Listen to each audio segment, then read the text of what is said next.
You be saying no, no, no, no, no. Then saying yes, yes, yes. 'Cause you're messing with your head. Oh, she's sweet but a psycho, a little bit psycho. At night she's screaming, my, my, my, my mind. Oh, she's hot but a psycho, so let what she's right go. Assalamualaikum warahmatullahi wabarakatuh. Sebelumnya izin memperkenalkan diri, nama saya Sasri Batia dari Prodi PPKN 1A. Di sini saya sebagai moderator atau pemandu acara presentasi kelompok 3 mengenai kemiskinan dan distribusi pendapatan. Yang terhormat dosen pengampu mata kuliah Sistem Perekonomian Ibu Prima Melati MPD, dan saya banggakan dan saya cintai teman-teman semuanya.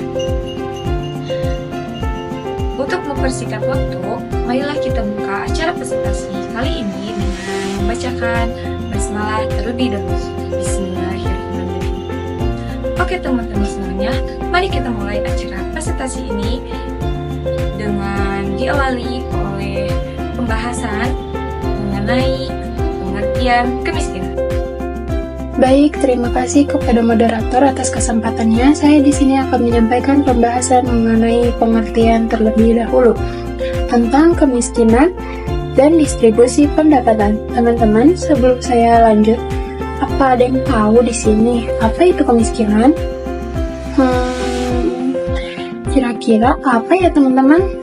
Yuk kita bahas. Kemiskinan ini umumnya didefinisikan sebagai ketidakmampuan memenuhi kebutuhan dasar manusia seperti makanan, pakaian, tempat tinggal, pendidikan, dan kesehatan. Penyebab kemiskinan ini pula disebabkan oleh beberapa faktor nih teman-teman, seperti contohnya faktor ekonomi disebabkan oleh tingkat pendapatan yang rendah atau pengangguran. Yang kedua, yaitu faktor sosial karena adanya diskriminasi, ketidaksenjangan, atau konflik sosial. Terus yang ketiga, ada faktor alam karena adanya bencana alam atau perubahan iklim. Dan yang keempat, ada faktor kebijakan pemerintah, yaitu biasanya berbentuk korupsi. Dan materi yang selanjutnya yaitu apa sih distribusi pendapatan itu? Distribusi pendapatan mengacu pada bagaimana pendapatan nasional suatu negara dibagi di antara penduduknya. Indikator yang sering digunakan untuk mengukur distribusi pendapatan ini adalah koefisien Gini. Semakin tinggi nilai koefisien Gini, semakin tidak merata distribusi pendapatannya. Lalu, mengapa distribusi pendapatan ini penting ya teman-teman? Distribusi pendapatan ini sangat penting karena satu, adanya ketidakadilan sosial. Distribusi yang tidak merata dapat menyebabkan ketidakadilan sosial dan mengikat ketegangan dalam masyarakat. Terus yang kedua, ada pertumbuhan ekonomi. Distribusi pendapatan yang lebih merata dapat merangsang pemerintah domestik dan mendorong pertumbuhan ekonomi yang lebih kondusif. Yang ketiga, ada stabilitas politik. Ketimpangan yang ekstrim dapat memicu ketidakstabilan politik dan sosial. Baik, saya akan melanjutkan presentasi dari presentator kita yang sebelumnya. Pembahasan kedua yaitu mengenai keterkaitan antara kemiskinan dan distribusi pendapatan. Kemiskinan dan distribusi pendapatan tentu sangat saling berkaitan erat, terutama di negara berkembang seperti kita. Pertumbuhan ekonomi yang tinggi tidak selalu mengarah kepada pemerataan pendapatan. Mengapa demikian? Karena ada beberapa faktor. Yang pertama yaitu disebabkan oleh ketimpangan masyarakat dan daerah. Yang kedua, perbedaan pendapatan atau upah. Tentu hal itu yang menjadi ketidakmerataan pendapatan kepada penduduk gitu. Nah, ada juga beberapa faktor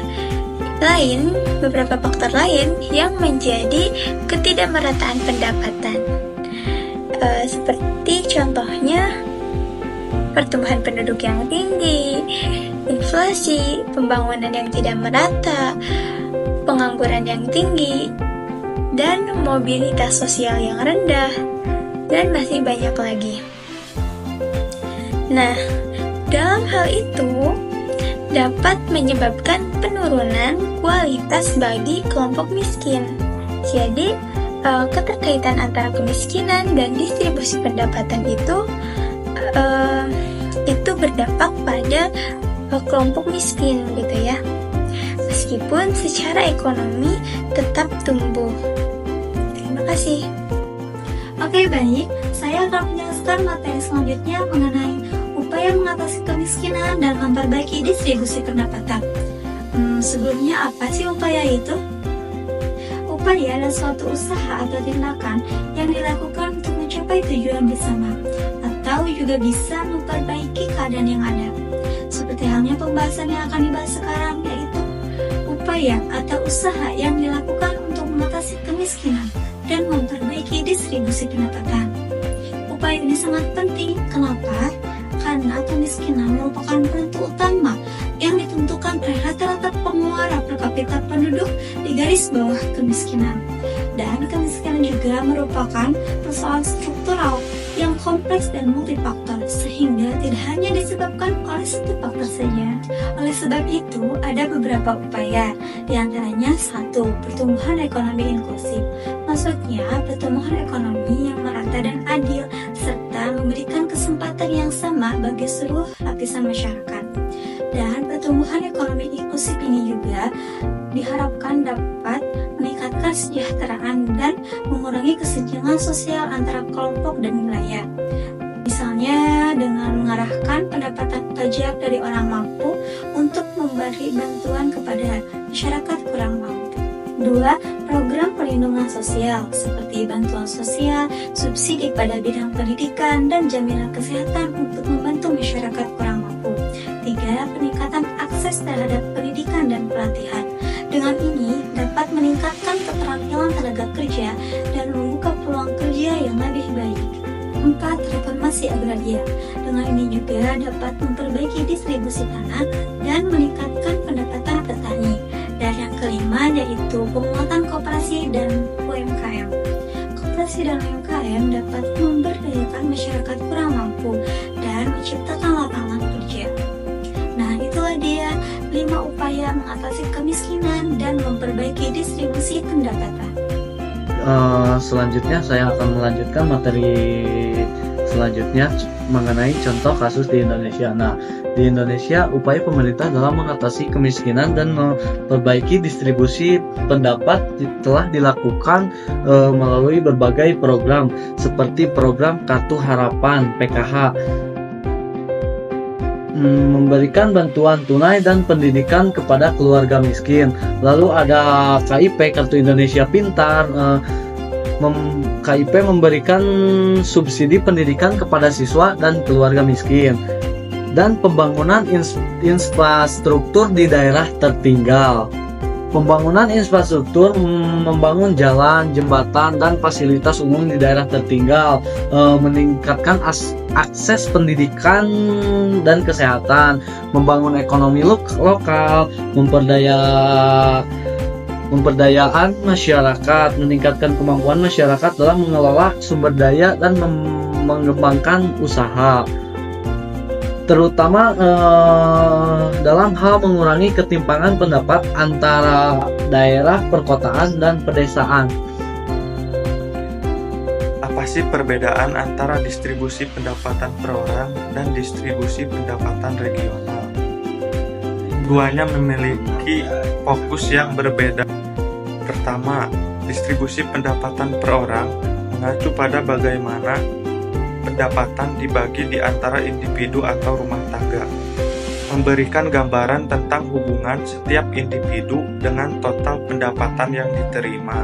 Kedua, distribusi pendapatan regional di sisi lain menilai distribusi pendapatan berdasarkan wilayah geografis, seperti antar provinsi, dan mencerminkan perbedaan kesejahteraan antar daerah. Keduanya penting untuk memahami ketimpangan ekonomi, tetapi dari perspektif yang berbeda. Baik semuanya, di sini saya akan membacakan kesimpulannya. Kemiskinan dan distribusi pendapatan adalah dua isu yang saling berkaitan sangat erat. Untuk mengatasi mengatasi kemiskinan diperlukan upaya yang komprehensif dan berkelanjutan, termasuk perbaikan distribusi pendapatan. Dengan demikian, kesejahteraan masyarakat dapat ditingkatkan dan pembangunan yang lebih merata dapat tercapai. Sekian kesimpulan yang dapat saya sampaikan. Baik semuanya, presentasi mengenai kemiskinan dan distribusi pendapatan telah selesai dipaparkan. Untuk menutup acara presentasi ini, marilah kita bacakan hamdalah bersama-sama. Alhamdulillahirrahmanirrahim. Sekian presentasi dari kelompok kami. Saya Salasri Batia sebagai moderator kelompok 3. Izin undur diri. Wassalamualaikum warahmatullahi wabarakatuh. Sampai jumpa teman-teman.